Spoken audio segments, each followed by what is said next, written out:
উপস্থিত রয়েছে।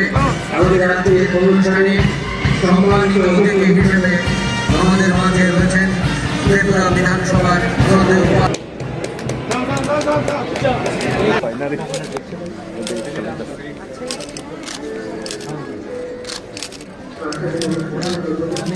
Quality control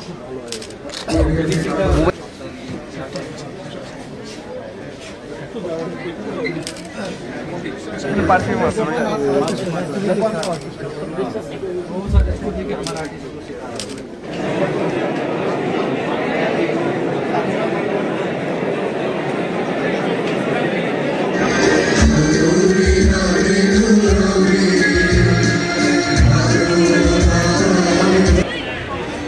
हाँ हाँ था कोना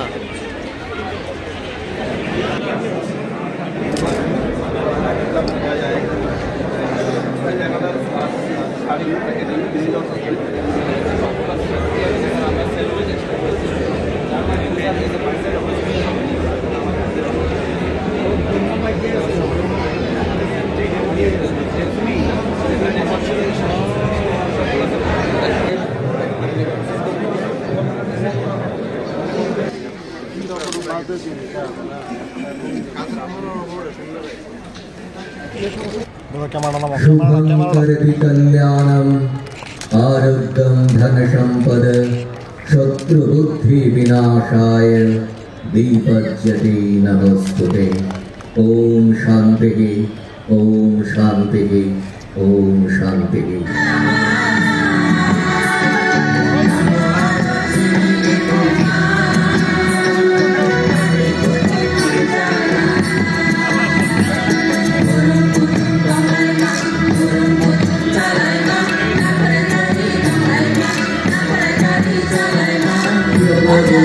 আমরা অলরেডি তারও রিফর্ম করার জন্য চেষ্টা করছি।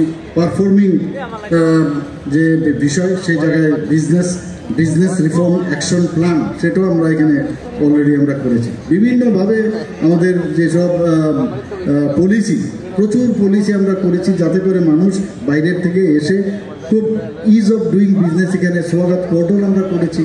আরামসে স্বাগত পোর্টালে কেউ যদি অ্যাপ্লাই করে উইদিন 30 ডেজের মধ্যে ডিফারেন্ট ডিপার্টমেন্ট থেকে যাতে ওরা এনওসি পেতে পারে সেই সুবিধা পর্যন্ত আমরা করেছি। আগে এক ডিপার্টমেন্ট থেকে আরেক ডিপার্টমেন্ট, এক ডিপার্টমেন্ট থেকে আরেক ডিপার্টমেন্ট, এতে করে মানুষ হয়রান হতো। এখন সেই কারণেই আমাদের এখানে অনেকগুলো আমরা policy Tripura industrial investment policy 2024 আমরা করেছি। Transforming Tripura the skill and entrepreneurship policy 2024 আমরা করেছি। ত্রিপুরা স্টার্ট আপ পলিসি 2024 সেটাও আমরা করেছি।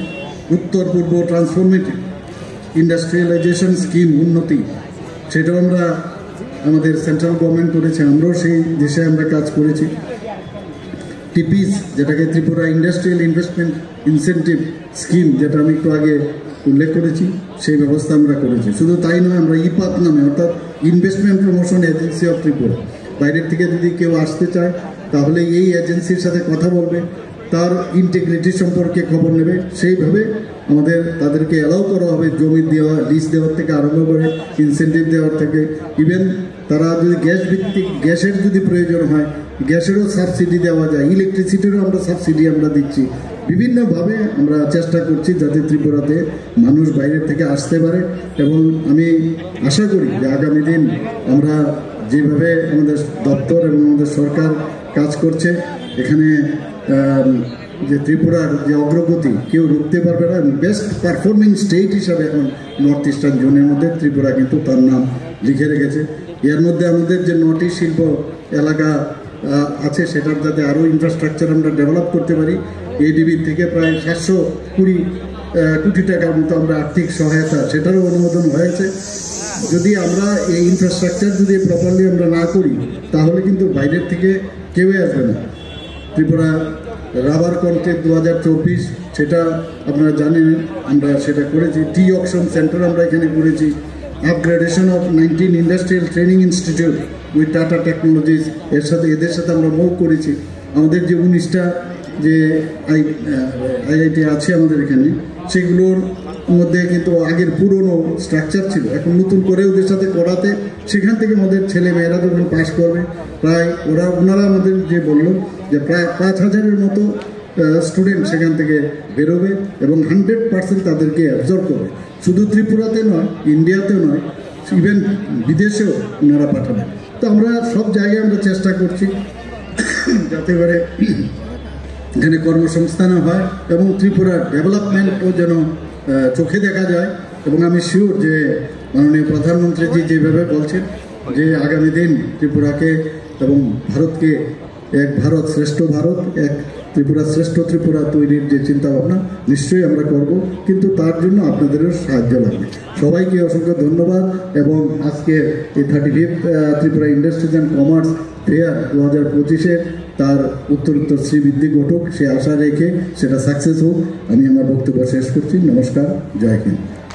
ত্রিপুরা সরকারের শিল্প ও বাণিজ্য দপ্তর এবং ত্রিপুরা শিল্প উন্নয়ন নিগমের যৌথ উদ্যোগে যে 2025-এর শিল্প বাণিজ্য মেলা, আন্তর্জাতিক মেলা প্রাঙ্গণ হাঁপানিয়াতে, সেই উপলক্ষে আমাদের মাঝে উপস্থিত আছেন, একটু আগে ওনার মূল্যবান বক্তব্য আমাদের সামনে রেখেছেন আমাদের ত্রিপুরা সরকারের ইন্ডাস্ট্রিজ অ্যান্ড কমার্স ডিপার্টমেন্টের মাননীয় মন্ত্রী শ্রীমতী শান্তনা চাকমা মহোদয়া। এর আগেও বক্তব্য রেখেছেন আমাদের minister of state industries and commerce ডিপার্টমেন্টের শ্রী বৃষকিতু দেববর্মা মহোদয়। উপস্থিত আছেন আমাদের ত্রিপুরা লেজিসলেটিভ অ্যাসেম্বলির মাননীয় ডেপুটি স্পিকার শ্রী রামপ্রসাদ পাল মহোদয়। উপস্থিত আগরতলা মিউনিসিপ্যাল কর্পোরেশনের মাননীয় মেয়র শ্রী দীপক মজুমদার মহোদয় এবং এই জেলার মাননীয় সভাধিপতি শ্রী বলাই গোস্বামী মহোদয় এবং এই এলাকার সবার আদরণীয় বিধায়িকা শ্রীমতী মীনারানী সরকার মহোদয়া এবং টিআইডিসির মাননীয় চেয়ারম্যান শ্রী নবাদল বণিক এবং secretary industries and commerce Shri Kiran Gitte এবং যিনি স্বাগত ভাষণ আমাদের সামনে রেখেছেন Bishwashri director industries and commerce এবং বিশিষ্ট ব্যক্তিবৃন্দরা এখানে উপস্থিত আছেন যারা ইন্ডাস্ট্রির থেকে এসছেন, বিজনেস যারা আইকনসরা আছেন এবং ইন্ডাস্ট্রি ডিপার্টমেন্ট এবং অন্যান্য লাইন ডিপার্টমেন্টের যারা আধিকারিক এবং কর্মচারীবৃন্দরা এবং অন্যান্য অতিথিবৃন্দ এবং মিডিয়া বন্ধুরা, সবাইকে আমি হার্দিক অভিনন্দন এবং শুভেচ্ছা জানাচ্ছি। এখানে মেলা আমরা গত 35 বছর ধরেই এখানে হচ্ছে